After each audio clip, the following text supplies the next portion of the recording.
పరమ అద్భుతమైన blissful stage అనేది మనుషులు అసలు పట్టించుకోవట్లేదు. అదేమీ కాదు వాళ్ళకి. అందుకే దుఃఖాల్లో ఉంటున్నారు అంటున్నారు. మరి ఆ, ఒక్క విషయం మేడం.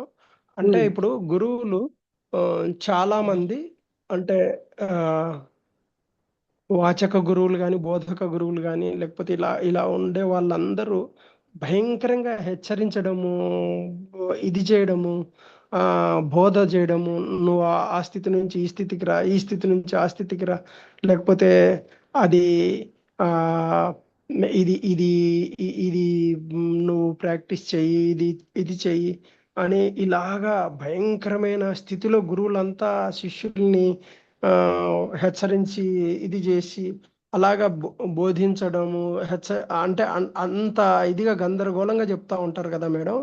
అయితే ఇక్కడ కృష్ణమూర్తి గారు అతి ప్రశాంత స్థితిలో అంటే ఏ, ఎందుకు ఆయన అలాంటి హెచ్చరికలు కానీ లేకపోతే ఆమ్, ఒక పద్ధతి కానీ ఒక ఇది కానీ ఎందుకు ఎందుకు చెప్పలేదు ఈయన అయితే అంటే బుద్ధుడు ఇలాంటి గారు వాళ్ళు చెప్పిన వాటిల్లో నిజంగా మనం పొందేమా అన్నది మనం చూసుకోవాలండి.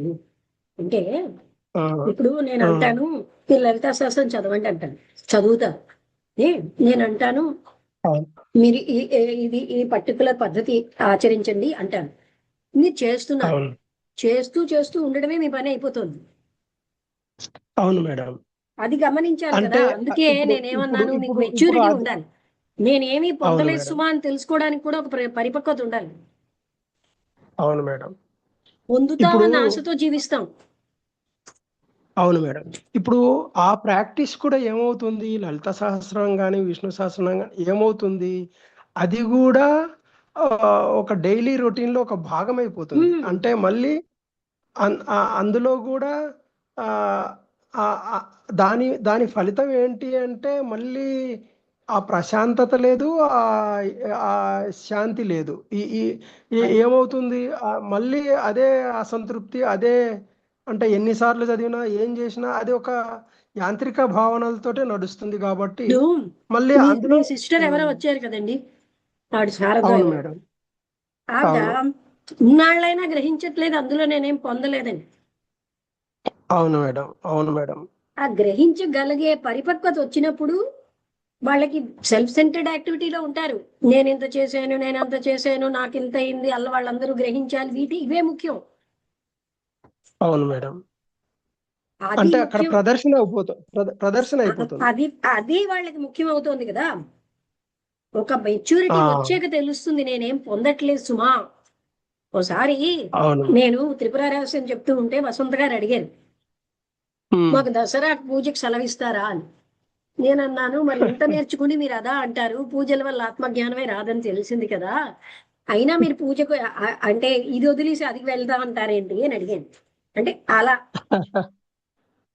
అంటే ఇప్పుడు అన్ని ఏమవుతుందంటే అది అది పూజను తిరస్కరించడం కానీ లేకపోతే ఒక మూలాన్ని పట్టుకోలేకపోతున్నారు. ఇప్పుడు మీరు పూజను తిరస్కరించి అది కాదు ఇంతవరకు తెలుసుకుని అంటే ఏమవుతుందంటే ఆ ఆ, అంటే మనకు మన నాస్తికత్వం వైపు తీసుకెళ్తున్నారా అని అంటే ఒక సరిగా నాస్తికత్వం అర్థం కాదు. కాకపోతే నాస్తికత్వం అంటే అర్థం భగవంతుడు కాకపోతే లేడనేవాడు.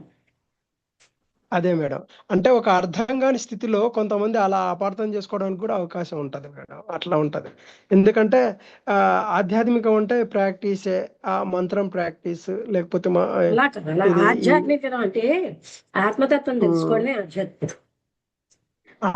ఆత్మతత్వం తెలుసుకోవడమే ఆధ్యాత్మికం. కానీ దానికి ఆ ప్రాక్టీస్ ఉండాలి అనేది అందరు లేదు, చెప్తారు కదా, గుడికి ప్రాక్టీసే. వెళ్ళడం, ఆ, గోపురాలకు వెళ్ళడం, ఆ కర్పూరాలు వెలిగించడం ఇవి కాదండి ఆధ్యాత్మికత. అవును మేడం. అవును. అందుకని అది ఉమ్, తెలుసుకోవడానికి కూడా ఒక పరిపక్వత అవసరం. అవును మేడం. అవును మేడం. అప్పుడే ఆ పరిపక్వత వచ్చిన వాళ్ళే నాకేమీ నేను పొందలేదు సుమా అనేది తెలుసుకోగలరు. అవును. మిగతా వాళ్ళు పొందుతానన్న ఆశలోనే ఉంటారు. అవును మేడం. ఇంకా ఇంకా పొందలేదు, పొందను అని కూడా తెలుసు. అంటే పొందను ఆ అని తెలియదులేండి. ఇంకా వాళ్ళు పొందుతాం ఉమ్, పొందుతాం, నేను అనుకున్నాను, నేను చేసేసానన్న తృప్తిలో బతుకుతున్నారు. Okay madam. Okay madam. ఆ తృప్తే వాళ్ళు పొందాల్సిన ఉమ్, ఆనందం అనుకుంటారు. ఉమ్. ఇది టాపిక్ అంటే చిన్నదే కానండి, లోతైన అవును విషయాలు మేడం, చెప్తున్నారు ఆయన. చాలా అద్భుతంగా ఇది ఉంది మేడం. చాలా ఇదిగా ఉంది మేడం. ఇందులో మేము చదివినవన్నీ ఇండియా ఉమ్, పార్ట్ అంటే 15 ఎన్నో చదివాం, పార్ట్ 15. తర్వాత ఉమ్, కాలిఫోర్నియా పార్ట్ 8 ఎంతో. ఇప్పుడు యూరోప్ పార్ట్ 14కి వచ్చాం. అన్ని ఉమ్. చిన్నవే కానీ చాలా లోతుగా ఉంటున్నాయి. ఒహాయో దగ్గరేమో అనుకున్నాను మేడం, కొంచెం దూరం ఉంది. అందుకే ఈసారి ఒహాయోకి వెళ్దామా అని అనుకున్నా కానీ చాలా దూరం ఉంది, ఇంకా వీలు ఏంటండి? కాలేదు. ఆ అక్కడ కృష్ణమూర్తి గారి ఆశ్రమం ఉంది కదా ఓహాయ్. అక్కడ. ఆ, అక్కడ అది మా అబ్బాయి ఉన్న దగ్గరికి కొంచెం దూరమే ఉంది అది అక్కడ. ఆహా. ఉమ్, అయి మీరు లేదు. వీలుంటే ఉమ్, సాటర్డే ఉమ్. తెలుగులోనే మాట్లాడతారండి వీళ్ళు, కృష్ణమూర్తి గారిది. అవునా మేడం? రండి అందులోకి వీలైతే, మీకు అంటే బాగా నచ్చితే. Okay madam, okay madam. అది ఏంటంటే వాళ్ళు 6:30 to 8:30 అంటారు. ఎప్పుడు 8:30కి ముగించరు, ఆ, 9 వరకు అవుతుంది. అవునులే మేడం. అంటే గణపతి గారని ప్రొఫెసర్ గారు అయితే ఉమ్. నాకేం అది నచ్చలేదని సార్. ఉమ్. ఉమ్. ఇప్పుడు అంతర్ముఖం అని పిఎల్ఎన్ రావు గారిది మీరు అందులో నడుస్తుంది ఉన్నారా? మేడం అక్కడ. ఉన్నాను. అంటే నేను పార్టిసిపేట్ చేస్తలేను కానీ ఊరికే చూస్తున్నాను మేడం. ఆయన ఏమో ఏదో రెస్పాన్స్ టాపిక్. ఇమ్మంటారు, ఈ 100 మంది రెస్పాన్స్ ఇస్తే రెస్పాన్సులతో నిండిపోతుంది. అవును నన్ను మేడం. అడిగితే అయితే నాకు ఆయన బాగా మిత్రులండి. నేను అన్నాను నేను రెస్పాన్స్ ఆహా, ఇవ్వలేను అన్నాను. మరి ఉన్నారో లేదో తెలియదు కదా ఆ, అన్నాడు. నేనేమో లెన్స్ తో పట్టుకుని చూసి రెస్పాన్స్ ఇవ్వలేను. ఓకే మీకు ఎక్సెప్షన్ అన్నారు. ఉమ్, నేనే అంతర్ముఖం దాంట్లో మన వాళ్ళందరికీ ఇంట్రడ్యూస్ చేశాను. అవునంట మేడం. రమణ వీళ్ళందరూ దాంట్లో ఉన్నారు. ఓ, నేనే రమణకి వాళ్ళకి, అదే. ఎందుకంటే ఈయన అన్నారు మీ వాళ్ళు ఉమ్, ఎవరు రెస్పాన్స్ ఇవ్వట్లేదని. ఉమ్, రెస్పాన్సులతో నిండిపోదండి అది 100 మంది రెస్పాన్సులు ఇస్తే. అవును మేడం. అది కాక ఇప్పుడు ఇప్పుడు పిఎల్ఎన్ రావు గారు చెప్పేది థియోసాఫికల్ ఇదేనా మేడం చెప్పేది అంతే, ఆయన థియాసఫీ గారు? మీదే చెప్తారు ఆయన. ఆయన థియోసాఫికల్ సొసైటీ మరి పుస్తకాలు చాలా అనువదించారు. మరి అంటే చాలా జ్ఞానంతో చెప్తున్నారు, కాకపోతే మరి కొంత విరుద్ధంగా కనిపిస్తుంది ఏంది మేడం కృష్ణమూర్తి గారితో కొన్ని కొన్ని విషయాల్లో అలాగా. థియాసఫీ కదా, అవునా మేడం? అంటే ఎందులో వాళ్ళు అయినా మళ్ళీ పరిపక్వత వాళ్ళు వస్తే. మళ్ళీ వాళ్ళు మళ్ళీ సనాతనము అంటే ఈ సనాతనము గురువు ఆ, నిన్న ఆ, ఒక ఆయన వచ్చారా, జన్మ. ఆయనతో నేను ఆ, మాట్లాడుతూ ఉమ్, ఆయన అడిగిన ప్రశ్న, ఇలాంటి సైలెన్స్ అన్నది ఉమ్, ఉమ్, ఉండండి, డికే అంటే ఏమిటంటారు, నాశనానికి దారితీస్తుంది అన్నారే, మునులు వాళ్ళందరూ ఉమ్, సైలెన్స్ లో లేరా అంటే, నేను అన్నాను మీరు ముందు వాక్యం చదవలే. ప్రయత్నపూర్వకంగా ఉమ్, వచ్చిన సైలెన్స్ వల్ల అక్కడ ఏముంటుందండి, మనం నేను అన్నదే ఉంటుంది. అలాంటి సైలెన్స్ ఉమ్, ఎప్పుడు కూడా డీకేకే దారితీస్తుంది ఉమ్, అంటూ ఆయన చాలా చాలా అలా అనుకోకుండా చాలా విషయాలు దానికి సంబంధించి మాట్లాడాను. అంటే ఉమ్, ఇక్కడ ఏంటంటే మీ కర్మ కోసం చెప్పారు, కర్మ ఉంటుంది కదండి అన్నారు. అది కూడా ఉమ్, నేనేమన్నానంటే, ఆయన కర్మ అన్న టాపిక్ లో మన్ని అన్కండిషనల్ గా ఫ్రీ చేయడానికి చూస్తున్నారు. కర్మ అన్నది కర్తృత్వ భావం ఉంటే ఉంటుంది ఉమ్, అని అంటే, ముందు ఆయనకు అర్థం కాలేదు. నేను కర్మ సిద్ధాంతం కోసం థియోసాఫికల్ సొసైటీలో 1 hour మాట్లాడతానండి, నువ్వు తప్పు పని చేస్తే నీకు తప్పుడు ఫలితం వస్తుందని, కానీ అంతకంటే ఉన్నత స్థాయిలో కర్మ మీకు బంధించదు అన్నాను. ఉమ్. అంటే ముందు అందరూ ఆ స్థాయిలో ఉండరు కనుక కదా.